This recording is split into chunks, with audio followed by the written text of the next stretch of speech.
श्री शिवाय नमस्तुभ्यम।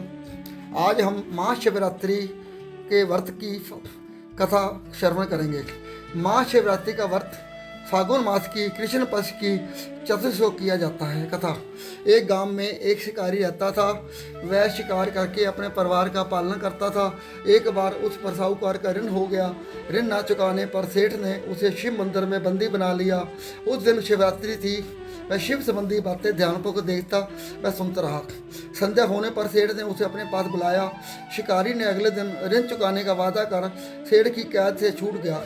जंगल में एक तालाब के किनारे बेल वृक्ष पर शिकार करने के लिए मचान बनाने लगा। उस पेड़ के नीचे शिवलिंग था। पेड़ के पत्ते मचान बनाते समय शिवलिंग पर गिरे। इस प्रकार दिन भर भूखे रहने से शिकारी का व्रत भी हो गया और शिवलिंग पर वे पत्थर भी चढ़ गए। एक पैर पर्वनी हिरनी तालाब पर पानी पीने निकली। शिकारी ने उसे देखकर धनुष बाण उठा लिया।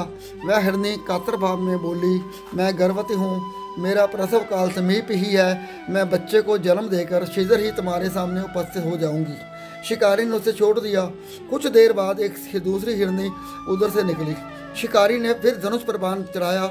हिरनी ने निवेदन किया, हे व्याध पोद्या, मैं थोड़ी देर पहले ऋतु से निवृत्त हुई हूँ, कामोत्तर हिरनी हूँ। अपने पति से मिलन करने पर शीघ्र तुम्हारे समक्ष प्रस्तुत हो जाऊंगी। शिकारी ने उसे भी छोड़ दिया। रात्रि के अंतर पहर में एक मृगी अपने बच्चों के साथ उधर से निकली। शिकारी ने शिकार हेतु धनुष पर बाण चढ़ाया। वह तीर छोड़ने ही वाला था कि वह मृगी बोली, मैं इन बच्चों को इनके पिता के पास छोड़ आऊं, तब मुझे मार डालना। मैं आपके बच्चों के नाम पर दया की भीख मांगती हूँ। शिकारी को इस पर भी दया आ गई, उसे छोड़ दिया। पो फटने को हुई तो एक तंदुरुस्त हिरन आता दिखाई दिया। शिकारी उसका शिकार करने के लिए उद्यत हो गया। हिरन बोला, व्याध महोदय, यदि तुमने इससे पहले 3 मृगियों तथा उनके बच्चों को मार दिया हो तो मुझे भी मार दीजिए, ताकि मुझे उनका वियोग न सहना पड़े।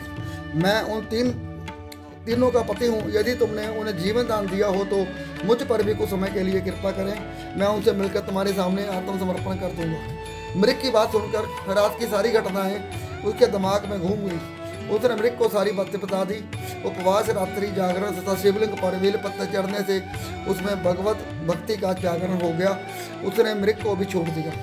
भगवान शिव शंकर की अनुकंपा से उसका हृदय मांगलिक कार्यों से भर गया।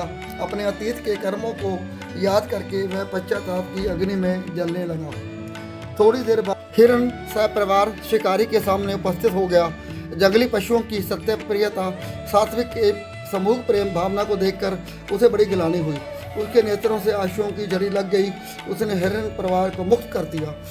देवता इस घटना को देख रहे थे। उन्होंने आकाश से उस पर पुष्प वर्षा की।